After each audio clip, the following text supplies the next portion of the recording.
ఏంటమ్మా అసలు ఈ షట్చక్రాలు అంటారు, ఈ ఓపెన్ అయితే ఏమవుతుందంట? దేవునితో మాట్లాడుతూ అంటారు. ఓపెన్ అయిపోయి వాళ్ళే అంటారు 7 చక్రాలు ఓపెన్ అయింది. నేను 7 చక్రాలు ఓపెన్ అయితే మనిషి ఇక్కడ కూర్చున్నాక మాయమైపోతాడు. 7 చక్రాలు ఓపెన్ అయిపోయినాయి అనుకో మనిషికి ఆటోమేటిక్ మాయమైపోతాడు. నేను 2-3 సార్లు మాయమైన అంతే, నాకు ఎక్కువ రాదు. మాయమైంది 2-3 సార్లు అంతే. అంటే పోయినా అక్కడ నుంచి మళ్ళీ అక్కడే ఉన్నా, కనపడలే. ఎవరికి? చాలామంది అంటే 7 చక్రాలు ఓపెన్ అయిపోయినాయి అంటే అస్సలు ఓపెన్ కావండి. చాలామందికి 3 ఓపెన్ ఉంటాయి, మన 4, 5 అక్కడ దాకా ఆగిపోతాయి. ఇప్పుడు ఎవరైనా మీ దగ్గరికి వచ్చినప్పుడు, ఇప్పుడు ఎలాగ ధ్యాన సాధనలు మీరు మౌన సాధనలో ఉండి బయటకు వచ్చారు కాబట్టి వాళ్ళు వచ్చినప్పుడు వాళ్ళకి ఎన్ని చక్రాలుగా శుద్ధి అయ్యి ఉన్నారు ఏంటనేది గమనించగలుగుతారా? అవును, మీకు 5 ఉన్నాయి, సత్యంసరికి 5 ఉన్నాయి ఓపెన్. తెలుస్తుందండి అలాగా? తెలుస్తుందండి. చెప్తా అంటారు స్వామీజీ 5, 3, 4, 1 సంఖ్య చెప్తారు. వాళ్ళు ఏ చక్రం మీద మళ్ళీ చూసుకోవాలో ఏం చేయాలో చెప్తారు. అవన్నీ ఎందుకు పెట్టుకోవాలి, మనం భక్తి చేయండి. ఆంజనేయ స్వామి ఎప్పుడైనా చక్రాల మీద ధ్యాస పెట్టిండా? ఏ బుక్కులను ఉందా చక్రాల మీద ధ్యాస పెట్టండి అని? ఏ పురాణంలో లేదు. అసలు ఈ మనిషి చచ్చిపోయిన తర్వాత ఏమవుతాడమ్మా? ఇది చెప్పింది మాట. ఈరోజు ఒక మనిషి చనిపోయాడు అంటే రాత్రి భక్తుడే వచ్చి స్వామీజీకి ఒక్కటే అడిగాడు, నాకు మోక్షం ఇయ్యని.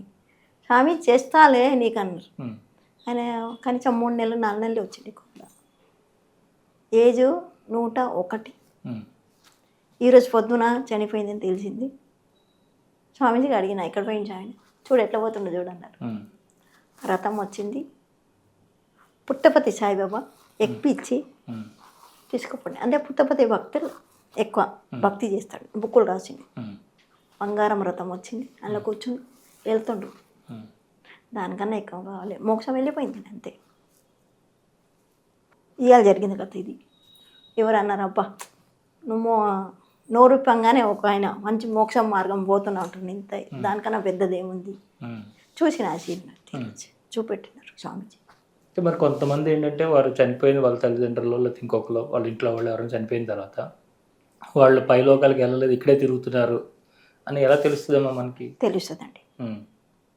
వాళ్ళ పేరు చెప్తే, వాళ్ళ ఫోటో ఏదైనా తెచ్చి చూపెడితే తెలుస్తుంది. అది శనివారం రోజు చెప్తాం. ఇక్కడే ఉన్నారా బయట ఉన్నారా తెలిసిపోతుంది. స్వర్గం పోతే ఇక మనం ఏం చేయలేము అక్కడ. ఇక్కడ ఉంటే వాళ్ళ ఆత్మకు తీసుకుపోయి మళ్ళీ ఇక్కడ శాంతి పెట్టవచ్చు. వాళ్ళ వల్ల ఏమైనా ఇబ్బంది ఉందా ఇక్కడ? ఉంటుంది, ఎందుకు ఉండదండి. వాళ్ళ కోరికలు ఉంటాయి కదా, యాక్సిడెంట్లో చచ్చిపోయినాయి, వాళ్ళ కోరికలు ఉంటాయి కదా. ఆ కోరికలు తీరకపోతే వేరే మనుషులు దూరి వాళ్ళ కోరికలు తీర్చుకుంటారు. అది జరగొద్దంటే వాళ్ళకి జరగాలి. అక్కడ నుంచి వాళ్ళ జాగాలో వాళ్ళకి కూర్చోబెట్టి శాంతి చేసి వాళ్ళకు కూర్చోబెట్టాలి. అది హోమం అది చేసి చాలామంది కూర్చోబెడతారు. స్వామి వెళ్ళలేదు పోవడంగానే పోయి కూర్చుంటారు అంతే. వాళ్ళకి చాలా కర్మలు ఉంటాయి కదా, మరి వాళ్ళు పై లోకాలకు వెళ్ళడానికి అర్హత లేదు కదా, ఎలా వెళ్తారు? టైం పడుతుంది అది. అప్పటిదాకా అయితే ఇంట్లోనే ఉంటారు కూర్చొని, ఎక్కడ తిరగరు. ఆ ఫోటో ఎక్కడ ఉంది అక్కడ ఇలానే కూర్చుంటారు. ఆ ఫోటోలో మీకు కూర్చున్నది లేదు తెలియాలంటే ఇస్టేట్ ఉంది కదా ఫోటో, మనం ఇస్టేట్ చూడాలి. మనం ఇక్కడ వచ్చినాం అనుకో ఇక్కడే చూడాలి మన కళ్ళు, వాళ్ళ కళ్ళు మన సైడ్ ఉండాలి.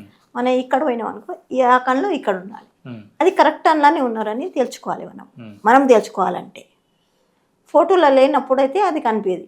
నువ్వు ఇక్కడ వండి కనిపించదు. దేవతలు కూడా మన ఇంట్లో శక్తి ఉందని తెలుసుకోవాలంటే ఆ విగ్రహం అన్నా మీ ఇంట్లో ఫోటో అన్నా ఏదన్నా అనుకో మీ సైడ్ కూర్చుంటే మీ సైడే కనిపించాలి, మీరు పక్క కూర్చుంటే మీకే చూడాలి. అది ఆ శక్తి ఇంట్లో ఉంది దాంట్లో తెలుస్తుంది, కంపల్సరీ తెలుస్తుంది. అంటే కొంతమంది చాలా రకాలుగా వాళ్ళు కుటుంబ సభ్యులకు ఎన్నో విషయాలు చెప్పాలనుకుని చెప్పలేకుండా అనుకోకుండా చనిపోతుంటారు. అవును. మరి వాళ్ళు చెప్పాలనుకునే విషయాలు ఎలా తెలుస్తాయి మనకమ్మా? చెప్తారండి వాళ్ళు వచ్చి మాట్లాడతారు. అంటే ఎవరి ద్వారా వచ్చి మాట్లాడతారు? ఎవరిలోకన్నా వచ్చి మాట్లాడతారా లేకపోతే మీకు చెప్తారా? మాకు చెప్తారు, లేకుండా వాళ్ళ పై మీద అయినా వస్తుంది. వాళ్ళ కొందరేమో వాళ్ళ పై మీద కూడా వచ్చి వాళ్ళ శరీరంలోకి వస్తుంది చెప్తారు. శరీరంలో వచ్చి నేనే వచ్చిన పేరుతో చాలా చెప్తారు. ఎంతమంది పిల్లలు ఉన్నారు నాకు, ఇలా చనిపోయినానని మొత్తం చెప్తా ఉంటారు. మరి ఇట్లా పైకి వెళ్ళినటువంటి ఈ ఆత్మల్ని మరి ఏం చేస్తే పైకి వెళ్తాయి? వాళ్ళకు ఫస్ట్ వాళ్ళ కోరికలు ఏమని చూసుకోమనాలి ఫస్ట్. తర్వాత వాళ్ళ గురించి పూజ చేసుకోవాలి. పూజ చేసుకుంటే వాళ్ళు శాంతంగా అయిపోతారు. వాళ్ళకి ఏమేమి తిండి కావాలి అవన్నీ పెట్టాలి, భోజనం పెట్టి. కొన్ని తీర్చలేని కోరికలు ఉంటాయి, వచ్చే జన్మ ఉంటుంది వాళ్ళు తీసుకుంటారు అంతే. చేయవలసిన అవసరం లేదు. జన్మ కంపల్సరీ ఉంటుంది వాళ్ళకు. జన్మ ఉంటే ఆ సెకండ్ జన్మలు వచ్చి వాళ్ళు తీర్చుకుంటారు. అంటే ఎవరైనా వచ్చి అడిగారమ్మా మిమ్మల్ని, మా వాళ్ళు చనిపోయారు మళ్ళీ వీళ్ళు ఎక్కడ పుట్టారో చూడండి అని అడిగారా? అవును. మా నాయనమ్మ మన ముందు పుట్టింది. మా నాయనమ్మ చచ్చిపోయి 40 సంవత్సరాలు అనుకుంటా. మన పితృపక్షాలు నేను పుట్టినా అన్నది. సరేలే అని. ఎక్కడ పుట్టినా అంటే మా కుటుంబంలో పుట్టింది. అట్లా బయట వాళ్ళు తెలుస్తుందా మీకు మరి? చనిపోయిన వాళ్ళు మళ్ళీ నేను పుడతా అని దీనికన్నా ముందు 20 సంవత్సరాలు ఒక్కరికి చెప్పినారు. మీ ఇంట్లోనే పుడతా, చిన్న కొడుకుకు సెకండ్ కొడుకు పుడతా అని. ఫస్ట్ సెకండ్ కొడుకు మీకే ఉంటా అని. అలా జరిగింది.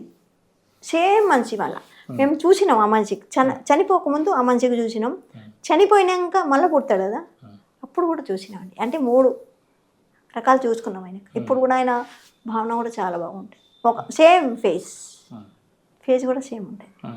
సేమ్ ఉంటారు అట్లా చాలా.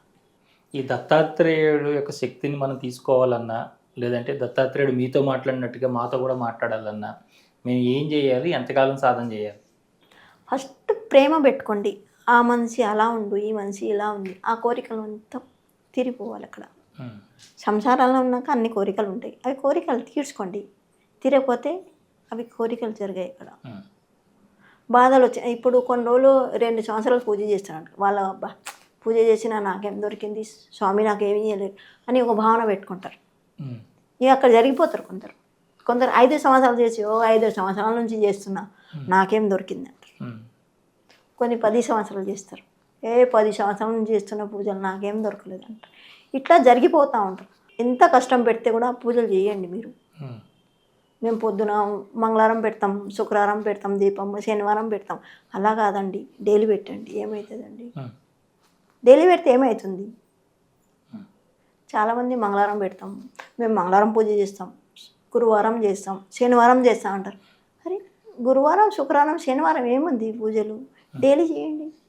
పంచభూతాలు ఎప్పుడన్నా అంటారా? నేను ఈరోజు రాను చెయ్యనని ఎప్పుడు చెప్పరు కదా. ప్రతిరోజు వాళ్ళ డ్యూటీ వాళ్ళు చేసుకుంటారు. మీ డ్యూటీ మేము చేయండి. వాళ్ళు ఏమి ఇచ్చేది ఇస్తారు మీకు, ఇయ్యరని కాదు, ఇస్తారు కంపల్సరీ. అది ఫస్ట్ పెట్టుకోవాలండి. దేవుడి మీద నమ్మకం పెట్టుకోవాలి. నమ్మకం పెట్టుకుంటే ఆటోమేటిక్గా మాట్లాడుతుంది. వాళ్ళు మీకు రోజు మాట్లాడతారు కానీ మీరు వినిపించదు. చెవులు శుద్ధి చేసుకోవాలంటే మంచి మాటలు వినాలి.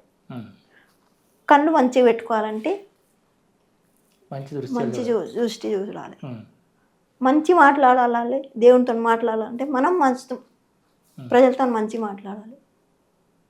ఇవి 3 శుద్ధిలు ఉన్నాయనుకో ఆటోమేటిక్ వాళ్ళు మాట్లాడతాడు.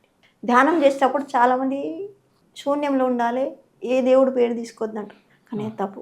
దేవుని పేరు తీసుకోండి. ధ్యాస ఒకటే దేవుడి పేరు మీకు నచ్చింది. నేను ఈ దత్తాత్రేయ తీసుకుంది స్వామీజీ, అమ్మవారికి తీసుకొని కాదు, మీకు నచ్చింది దేవుని పేరు తీసుకొని వాళ్ళు వచ్చి నిలబడతారు. మేము కూడా వాళ్ళు మాట్లాడతారు కంపల్సరీ. మీకు వినిపించాలంటే మీ చెవులు సాఫ్ చేసుకోవాలి. చెవులు క్లీన్ ఉండాలి. ఓపెన్ ఉంటే ఆటోమేటిక్. ఓపెన్ అంటే ఎట్లా స్టార్ట్ అయితే ఫస్ట్ గుయ్యి గుయ్యి అంటూ ఉంటాయి, సిగ్నల్ వస్తూ ఉంటుంది. నేను ఓపెన్ అవుతున్నా అని చెవు ఇట్లా అవుతుంది, హాస్పిటల్ పోతారా? హాస్పిటల్ పోయే అవసరం లేదు.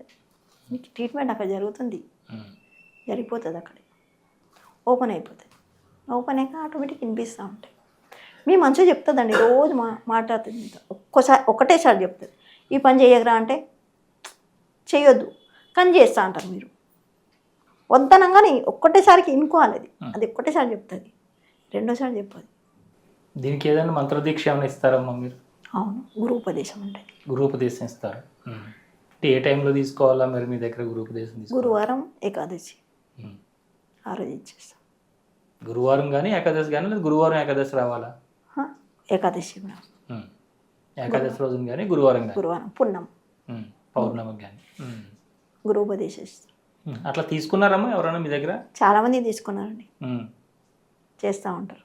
బాగా ఎక్కువ కాలం నుంచి చేస్తున్న వాళ్ళకి ఏమన్నా వచ్చినాయా, ఏమన్నా ఫలితాలు? ఉన్నాయండి. ప్రేమ ఉంది దేవుడి మీద, భక్తితో చేస్తూ ఉంటారు, వస్తూ ఉంటారు. అప్పుడప్పుడు చెప్తారా మీకు? చెప్తాను. పనులు జరిగినాయి ఫోన్లో చెప్తా ఉంటారు. దూరం ఉంటారు కొద్దిగా, ఫోన్లో చెప్తా ఉంటారు. దత్తాత్రేయ స్వామి ఎవరి దగ్గరికైనా వెళ్ళి బెదిరించడం అలాంటివి ఏమైనా జరుగుతుందా? అంటే మీరు వాళ్ళ పనులు అవ్వట్లేదు అంటే ఒకసారి వెళ్ళి చూసిరా అని అట్లా చెప్తే బెదిరించడం జరుగుతుంది? పోయి చూసి వస్తాం. వాళ్ళ పనులు అయితే లేదు, జరపోయి అంటే అయిపోతుంది వాళ్ళ పనులు. అంటే బాగా ఇక్కడ రాక్షసులు బాగా ఎక్కువైపోయారు కదా, ఒకళ్ళ స్థలాలు ఒకళ్ళు లాక్కోవడం, ఒకళ్ళు ఇల్లు ఒకళ్ళు లాక్కోవడం, ఒకళ్ళ ఆస్తి ఒకళ్ళు, ఇలాంటివన్నీ జరుగుతున్నాయి కదా. జరుగుతున్నాయి, చాలా జరుగుతున్నాయి. మరి అలాంటప్పుడు మీరు ఏమన్నా వాళ్ళకి పరిష్కారం చేస్తారమ్మా? చేస్తూ ఉంటారు, లోపలికి జరుగుతూ ఉంటాయి. ఉమ్, అంటే ఎవరైనా వచ్చి చెప్తే మనము స్వయంగా స్వామి నీకెందుకు అయ్యాపోయింది మనం, నీ పని నువ్వు చేసుకో అంటారు. ఉమ్, ఎవరైనా వచ్చి చెప్తే నాకు కష్టం అవుతుంది వాళ్ళతో అంటే అప్పుడు మనం దగ్గర పోతాం అక్కడ. ఉమ్.